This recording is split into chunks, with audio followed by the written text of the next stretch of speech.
আজকে আমি ছুটতে এসেছিলাম ঠিকই, কিন্তু আজকে আমি কোনো নর্মাল ভিডিও করছি না। আজকের ভিডিওতে আমি ভারতের কিছু সেন্সিটিভ পার্ট নিয়ে আলোচনা করব। পশ্চিমবঙ্গে ধর্ষণের হার খুবই বেড়েছে। আরজি করে রেপ কেস থেকে বেহালার নাবালিকা। সরকার পরিবর্তনের আগে অনেক রেপ হয়েছে যেগুলো মানুষ জানে না, কিন্তু একটা কেস যখন সামনে আসে সেটাকে নিয়েই মানুষ মাতামাতি করতে শুরু করেছিল।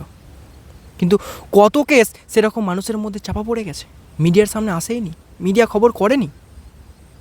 আর সরকার চেঞ্জ হওয়ার পরেও পরপর 3টে রেপ কেস ঘটে গেছে। একটা বেহালায়, আরও 2টো ঘটেছে, মিডিয়া কভার করেনি।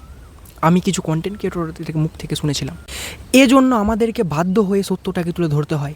বিজেপি সরকার পশ্চিমবঙ্গে আসার আগে শুভেন্দু অধিকারী বলেছিল, ধর্ষকদের সকালবেলায় ধরবো আর সন্ধ্যেবেলায় কাটবো। হচ্ছে কোথায়? সেই কেসকে তো কোনো রকম বলাই হচ্ছে না, সমস্ত কেসটাই চাপা দেওয়া হয়েছে। তবে এখন আমার একটাই প্রশ্ন, এগুলো হচ্ছে কেন? এখানে আসল ঘটনা, এই সমস্ত বিষয়গুলোকে নিয়ে সরকার কোনো রকম মাথা ঘামাতে চায় না। ধর্ষণ মামলা, নারী নির্যাতনের কেস দীর্ঘ হয়। যতটা সম্ভব সরকার এই সমস্ত বিষয়গুলোকে এড়িয়ে যেতে চায়। অনেক সময় দেখা যায় মামলার সংখ্যাটা বেশি, কিন্তু দোষীদের ছেড়ে দেওয়া হয়। কারণ আমাদের দেশের আইন ব্যবস্থা দুভাবে পরিচালিত হয়। যার টাকা আছে তাকে একভাবে দেখা হয়, আর যে গরিব মানুষ তাকে একভাবে দেখা হয়। এবার আমাদের দেশের রাজনীতির একটা বড় সমস্যা, বিরোধী দল এগুলোকে তুলে ধরে, আর যে দল সরকার চালায় সেই সরকার এগুলোকে চাপা দেওয়ার চেষ্টা করে।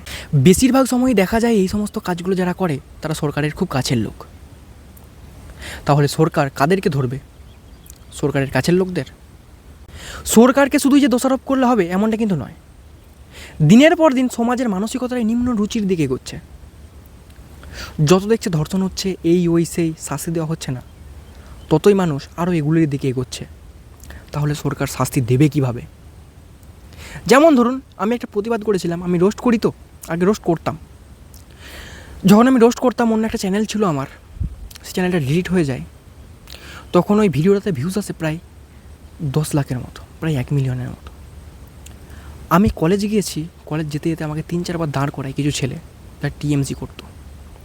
দাঁড় করিয়ে বলে, তুই খুব বড় ইউটিউবার হয়ে গেছিস, যদি এরকম কাণ্ড করতে থাকিস তোর লাশ খুঁজে পাওয়া যাবে না, তোকে আর খুঁজে পাওয়া যাবে না। তাহলে আমাদের মতো যারা প্রতিবাদ করছে তাদেরকে পাবো কোথায়?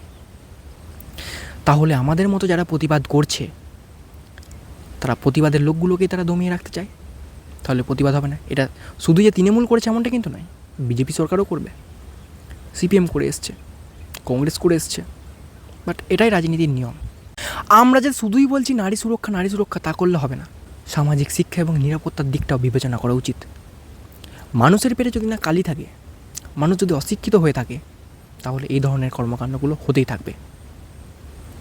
এবং কিছু ক্ষেত্রে আবার নারীদের ড্রেসটাও ম্যাটার করে, তাদেরকেও ভদ্র সভ্য হওয়া উচিত। এবার শুধু যে নারীদের ড্রেসের দিকে ঠেলে দিলেও হবে না, কারণ সমাজকে পরিবর্তন করতে গেলে নারী পুরুষ সবাইকে পরিবর্তন হতে হবে, সরকারকে আরও কঠোর হতে হবে। তবেই এই রকম কর্মকাণ্ড থেকে রেহাই পাওয়া যাবে। এবার আমার মতে ধর্ষণ কোনো রাজনৈতিক রং নয়, এদের জন্য দরকার কঠোর শাস্তি। ধর্ষকদের কঠিন থেকে কঠিনতম শাস্তি দেওয়া উচিত, তবে এগুলো বন্ধ হবে। সরকারের দুর্বলতা দেখে তারা আরও বেশি করে পার পেয়ে যাচ্ছে। আমি বাস্তব সমাজে কিছু জিনিস দেখছিলাম, সেগুলো দেখতে দেখতেই আমার নিজের খারাপ লাগলো, তার জন্য এই কথাগুলো বলতে বাধ্য হলাম।